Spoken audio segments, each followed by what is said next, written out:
Good morning class, how are you. मैं आपकी computer teacher ज्योति गर्ग। मैं आपको कंप्यूटर पढ़ाऊंगी।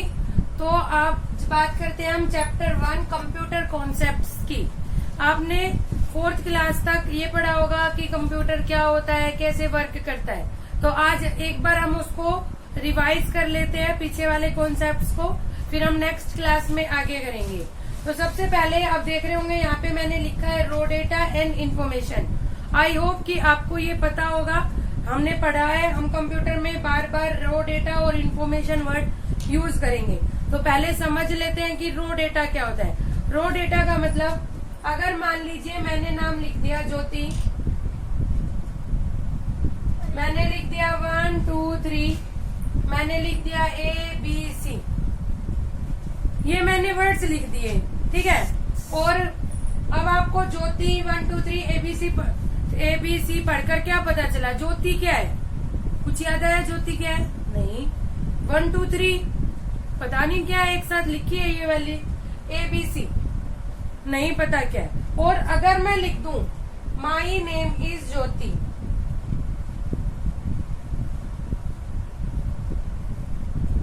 अब पता चला आपको कि ज्योति क्या है?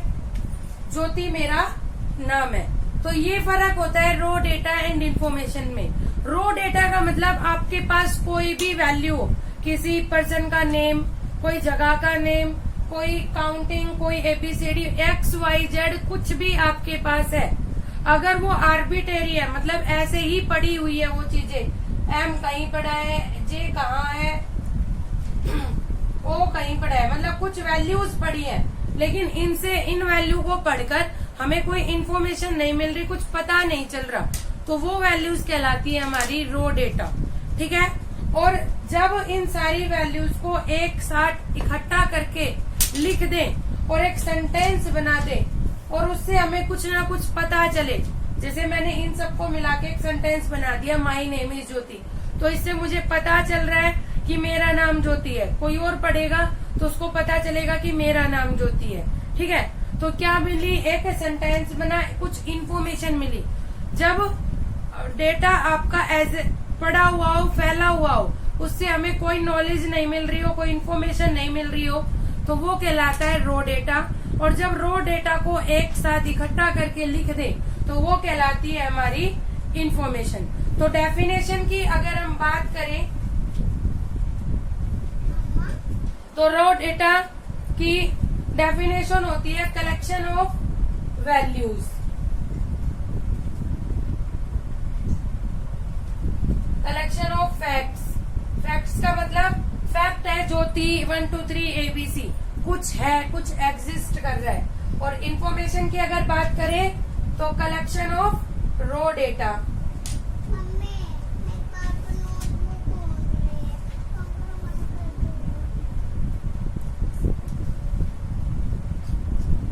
कलेक्शन ऑफ रो डेटा, तो ये हमारी रो डेटा और इन्फॉर्मेशन। आपको आया समझ में रो डेटा और इन्फॉर्मेशन क्या होता है? अब बात करते हैं कुछ कॉन्सेप्ट्स की। तो सबसे पहले हम कंप्यूटर कॉन्सेप्ट में बात करते हैं इनपुट की।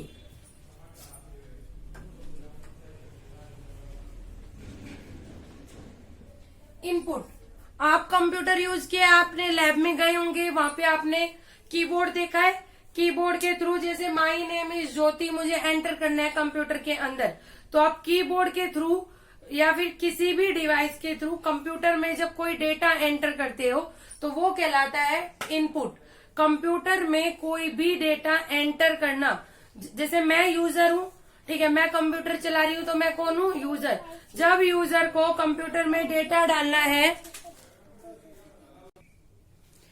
किसी भी डिवाइस के थ्रू, जब आप कंप्यूटर में डेटा एंटर करते हो तो जो आपने डेटा एंटर किया वो कहलाता है इनपुट। और इनपुट किसके थ्रू कंप्यूटर में एंटर किया जाता है? Input devices. इनपुट डिवाइसेस, आपने कीबोर्ड के थ्रू कंप्यूटर में डेटा एंटर किया, माउस के थ्रू, या आप आगे कुछ और चीजें पढ़ेंगे जैसे जॉयस्टिक, ट्रैक बॉल और काफी सारी चीजें।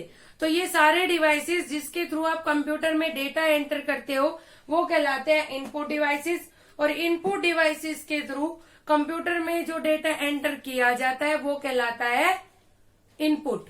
और इनपुट के थ्रू आप क्या एंटर करते हो कंप्यूटर में? रो डेटा। ये याद रखना, इनपुट के थ्रू, इनपुट का मतलब होता है रो डेटा।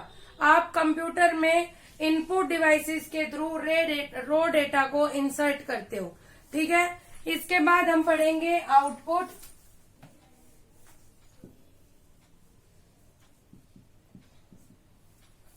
आउटपुट का मतलब आपने कंप्यूटर में एंटर किया 1+2, तो ये दोनों क्या हुए आपके? इनपुट। मैं शॉर्टकट फॉर्म लिख रही हूं। और कंप्यूटर आपको क्या देगा? आंसर 3। तो जो कंप्यूटर आंसर देता है या रिजल्ट देता है उसे कहते हैं आउटपुट। इसको मैं शॉर्ट में लिख रही हूं, आउटपुट, ठीक है। आपने कंप्यूटर में जो इंसर्ट किया इनपुट, जो हमें रिजल्ट मिला वो आउटपुट। जिस तरह से इनपुट के थ्रू रो डेटा एंटर करते हैं, आउटपुट से हमें क्या मिलता है? इंफॉर्मेशन, ठीक है। याद रखना, इंफॉर्मेशन मिलती है हमें। और इंफॉर्मेशन किसके थ्रू मिलती है? आउटपुट डिवाइसेस के थ्रू।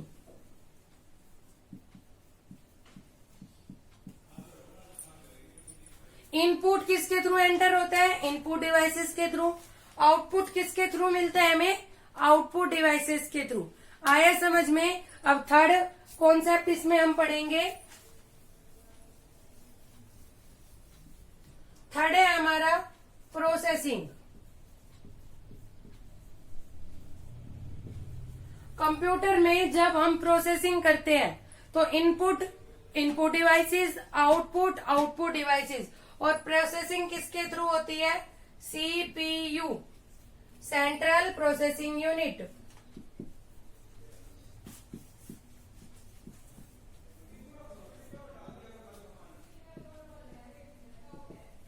ठीक है। प्रोसेसिंग किसके थ्रू होती है? CPU, central processing unit. CPU की फुल फॉर्म है सेंट्रल प्रोसेसिंग यूनिट। ये आपको लर्न करनी है।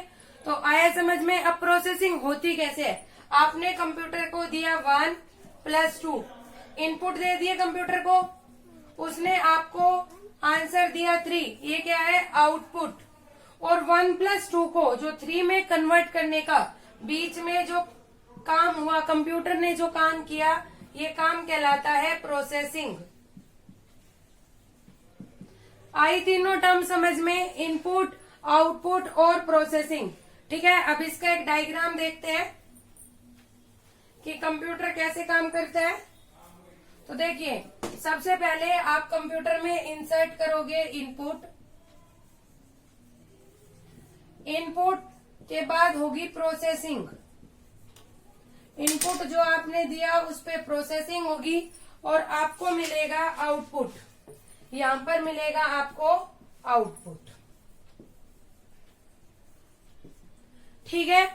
तीनों चीजें समझ में आई। इनपुट, प्रोसेसिंग और आउटपुट क्या होते हैं? इनपुट डिवाइसेस के थ्रू इनपुट जाता है, आउटपुट डिवाइसेस के थ्रू हमें आउटपुट मिलता है।